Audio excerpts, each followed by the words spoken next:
കേരളത്തിലെ ഒരറ്റം മുതൽ മറ്റേ അറ്റം വരെ ഉള്ള ജനങ്ങൾക്ക് തൗഹീദ് എത്തിച്ചു കൊടുക്കണമെന്ന്, അതിന് ഞങ്ങൾക്ക് നീ തൗഫീക്ക് നൽകണമെന്ന് കാബയുടെ കില്ല പിടിച്ച് പ്രാർത്ഥിച്ചതായി എനിക്ക് ഓർമ്മയുണ്ട്. പക്ഷേ ഇന്ന് അള്ളാഹുവിൻ്റെ അനുഗ്രഹത്താൽ എല്ലാവരെയും തൗഹീദിൻ്റെ ആളുകളാക്കാൻ നമുക്ക് സാധിച്ചു കൊള്ളണമെന്നില്ല. പ്രവാചകന്മാർക്ക് വരെ സാധിച്ചിട്ടില്ല. പക്ഷേ ഈ സന്ദേശം എത്തിക്കുവാൻ നമുക്ക് സാധിച്ചിട്ടുണ്ട്. കേരളത്തിൽ മുഴുവൻ ഒരു തല മുതൽ മറ്റേ തല വരെ നമുക്ക് തൗഹീദിൻ്റെ സന്ദേശം എത്തിക്കുവാൻ സാധിച്ചു. ആളുകളതിൽ അകൃഷ്ടരായി.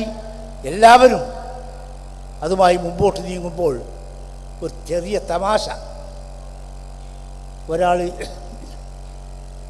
കിണറ്റിൽ നിന്ന് വളരെ കഷ്ടപ്പെട്ട് കയറി കിണറ്റിൻ്റെ നിലത്തെത്തി. അപ്പോൾ ഇങ്ങനെ നോക്കിയിട്ടായി ചാടി.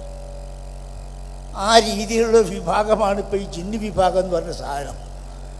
എവിടെ നിന്നാണോ നമ്മൾ ഈ ആളുകളെ കരകയറ്റിയത്, ഈ കഷ്ടപ്പെട്ട് കയറിയത്, ഒരു നിമിഷ നേരം കൊണ്ട് കൊടും കയറ്റിൽ തന്നെ.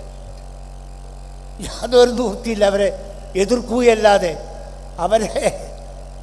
അവരുടെ ഈ നടപടികളിൽ നിന്ന് ജനങ്ങളെ, മുജാഹിദുകളെ, തൗഹീദിൻ്റെ ആളുകളെ രക്ഷിക്കുകയല്ലാതെ യാതൊരു നിവൃത്തിയില്ല. അതുകൊണ്ട് കേന്ദ്രം രണ്ടും കൽപ്പിച്ച് അതിനു വേണ്ടി ഇറങ്ങിയിരിക്കുകയാണ്. നമ്മൾ ഓരോരുത്തരും ആലോചിക്കേണ്ടത് നമ്മളെ